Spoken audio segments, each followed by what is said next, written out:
bilang nanti balik lagi sampai ketua kampus kita tuh ngasih kita lagi beasiswa lanjut S2 sampai S3. Ya alhamdulillah. Yang suruh balik lagi ke sana cuma kita bilang ya insyaallah.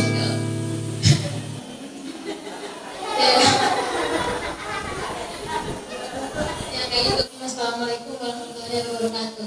Waalaikumsalam warahmatullahi wabarakatuh. Terima kasih atas waktu dan kesempatan saya. Sedikit memperkenalkan nama saya. Sebelum Islam, nama saya Adul Sida, manggilnya Mas Karena. Saya aja sampai sekarang dah hafal namanya. Adul Sida Markarenas apa itu? Ya, susah nama orang Timur ini. Ya, terus nama Islamnya? Alhamdulillah setelah saya memeluk agama Islam, nama saya diganti menjadi Syifa Inayah.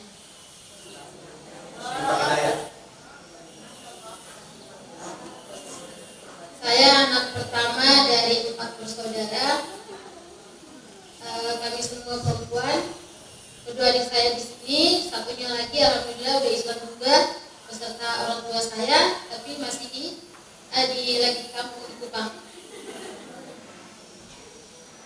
Kami memeluk agama Islam dari tahun 2016. Yang pertama itu saya sama adik saya Zakia. Alhamdulillah langsung dibawa sama Ustadz Nabakan Syadati di Kupang. Waktu itu beliau datang lihat bangunan saja. Ya, melihat bangunan pesantren di sana. Jadi dia diserahkan sama ayahnya kepada saya untuk disyahadatkan. Ya, terus. Ya, alhamdulillah waktu itu selesai kita syahadat, karena nggak mungkin juga kita tinggal di Kupang. Karena di Kupang itu memang benar-benar mayoritas non muslim. Kalau misalkan setelah kita syahadat dan kita tinggal di sana, mau nggak mau pasti kita udah kembali lagi ke agama sebelumnya. Dan alhamdulillah masya Allahnya kita langsung dibawa Ustadz ke Jakarta untuk belajar apa itu Islam. Nah setelah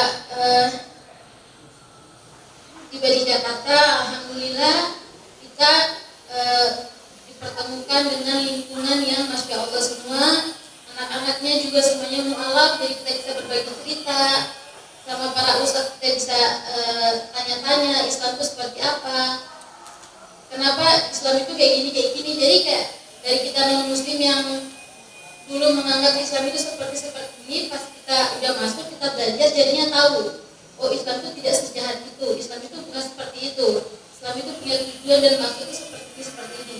Alhamdulillah dari situ kita paham dan kita belajar terus. Kita juga mulai dakwahin ke orang tua. Kita kasih tahu ke orang tua walaupun mereka nggak bertanya, tapi kita yang mau ngasih tahu aja. Alhamdulillah kita di sini itu dikasih fasilitas sama ustadz seperti ini. Kita tiap hari dikasih jajan sama ustadz. Dari situ kita berkomunikasi terus sama orang tua, berdoa terus. Alhamdulillah mereka juga hatinya tersentuh dan ikut sama kami masuk dalam Islam. Setelah itu 2017 saya tamat SMA. Alhamdulillah 2018 saya dapat hadiah dari Duta Besar Irak dan teman saya 2 orang berangkat ke Irak Baghdad di Timur Tengah. Alhamdulillah di sana itu kita hampir 5 tahun di sana. Dari yang benar-benar Nama kampusnya apa? Nama kampusnya Abu Hanifah. Al-Jami'ah Abu Hanifah. Dari yang benar-benar masya Allah, kita di pesantren itu cuma belajar di Al-Mu'alaf itu kan cuma diajar Quran, bahasa Arabnya ada tapi kayak cuma kosakata aja. Nah masya Allahnya Allah itu tempatkan kita di tengah-tengah orang Arab yang benar-benar kita juga nggak bisa bahasa Arab. Jadi kalau ngomong sama mereka itu pakai isyarat aja gitu. Kalau nggak pakai Google Translate. Itu pertama kali. Terus pas nyampe di Baghdad itu kan tulisan orang-orang itu kan bahasa Arab semua ya. Pas kita ngapa kita bacanya itu nadanya itu nada Quran, padahal tulisannya biasa aja. Tapi kita bacanya nada Quran. Iya. Nah habis itu dari kita mulai beradaptasi sama orang-orangnya, orang-orang juga kayak bingung lihat kita ini dari mana gitu. juga dari makanan mereka. Awal bulan pertama itu kita nggak bisa makan makanan mereka karena mereka itu makannya kalau nasi itu cuma siang aja. Kan kita Indonesia kan nggak bisa ya, harus pagi fresh juga harus nasi. Nah ini pagi sarapannya roti, siang baru nasi, malamnya roti lagi. Nggak bisa tengah malam jadinya lapar banget cari gitu. Terus mereka tuh kayak jangan gitu, kenapa? Kita bilang lapar, emang kalian makan tadi udah makan udah tapi masih lapar. Padahal mereka keluarin mereka masak itu boleh kita makan, kalau kita kasih tahu. Kalau Indonesia itu seperti di mereka kaget. Kenapa? Kok tiap hari makannya nasi terus dia. Tapi Indonesia itu kalau sarapan juga nasi, siang juga nasi, malam juga nasi. Mereka kaget, sedangkan mereka cuma satu kali aja, pas siang aja makan nasinya. Nah alhamdulillahnya seiring berjalan waktu kita mulai terbiasa pagi sarapan roti, siang nasi, malamnya roti juga udah masalah, udah biasa aja.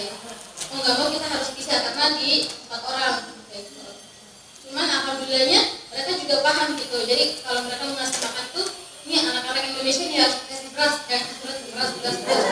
Iya. Jadi setiap minggu tuh mereka paling selalu tanya, berasnya masih ada nggak? Udah habis? Ya udah. Kita tinggal telepon aja kasih tahu aja ini udah habis nih. Jadi mereka tinggal bawa. Alhamdulillah soalnya juga kita dikasih uang jajan satu orang itu awalnya itu $100 pas hari tahun pertama. Tahun kedua, ketiga, keempat itu satu orang itu 2 juta tiap bulan buat jajan. Itu baru untuk tiap bulan buat jajan, yang belum lagi kalau misalkan kayak dari mereka yang buat ngasih per hari-harinya kayak gitu. Terus alhamdulillahnya kita ketemu sama mereka tuh mereka mengangkat kami itu jadi anak mereka semua. Jadi nanti kita diajak ke rumah mereka, bahkan sampai kita punya orang tua angkat itu rektor kampus, ya alhamdulillah. Itu sampai jadi kalau cerita lucunya itu seperti ini. Mungkin di sana kan cuma kita bertiga ya yang orang Indonesia yang kuliah di sana. Jadi kalau di sana tuh kalau misalnya ketemu sama rektor kampus itu kan harus benar-benar yang kawal gitu kan. Kalau kita enggak, kita kalau udah datang kayak gitu tuh orang langsung kayak bukan jalan lagi gitu, langsung terus langsung nggak nanya-nanya lagi, nggak itu lagi. Iya jadi langsung aja, berarti kayak udah tahu gitu karena cuma bertiga aja. Nah seperti itu. Terus alhamdulillahnya orang tua kita di sana juga masya Allah banget. Apalagi kayak pas mereka tahu kita orang Indonesia, mereka senang banget, suka banget lihat orang Indonesia kayak gitu. Apalagi akhlaknya masya Allah. Apalagi juga mereka tahu kan kita itu mu'alaf gitu. Jadi mereka tuh gimana ya, buat mereka tuh mereka tuh sayang banget sama kita, sayang banget. Apalagi pas kemarin kan udah tahun-tahun terakhir pas kita udah pulang, mereka tuh nggak mau, mereka sampai bilang nanti balik lagi sampai rektor kampus kita tuh ngasih kita lagi beasiswa lanjut S2 sampai S3. Ya alhamdulillah. Yang suruh balik lagi ke sana cuma kita bilang ya insya Allah.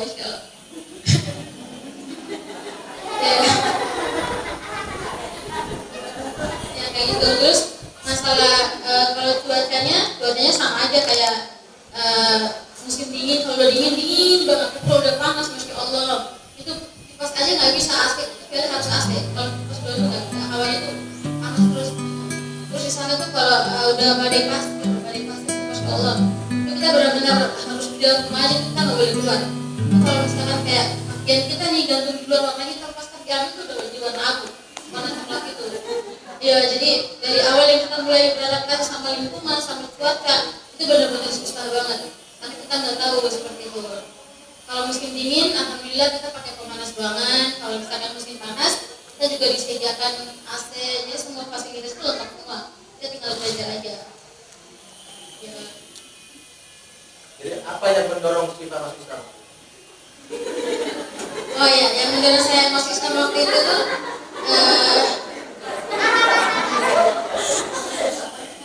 saya kan bertetangga sama saudara. Sebelumnya dia udah muslim juga. Nah pas dia pulang, saya melihat dia tuh masya Allah akhlaknya kepada orang tuanya, cara berpakaiannya ditutup semua. Kalau kita non muslim kan enggak ya, kita mau pakai apa aja terserah gitu. Kalau dia kan masya Allah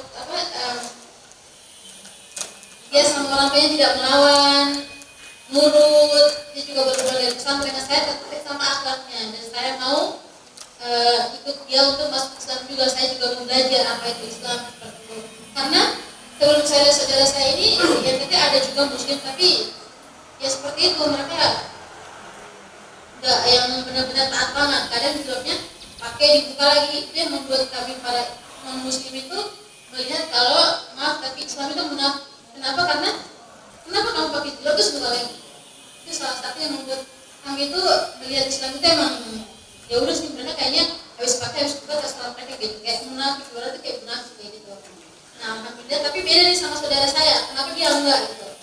Dia kok masya Allah banget ya, dia sama orang tua yang nurut, dia selalu sholat, selalu ibadah 5 waktu, cara berpakaiannya tertutup semua. Dari situ saya mulai tertarik dan saya bilang kepada orang tua saya untuk pengen mengenal Islam, pengen masuk agama Islam. Dan alhamdulillah Ustadz Nagaban waktu itu ke NTT, langsung saja saya dan adik saya diserahkan langsung sama beliau untuk disyahadatin.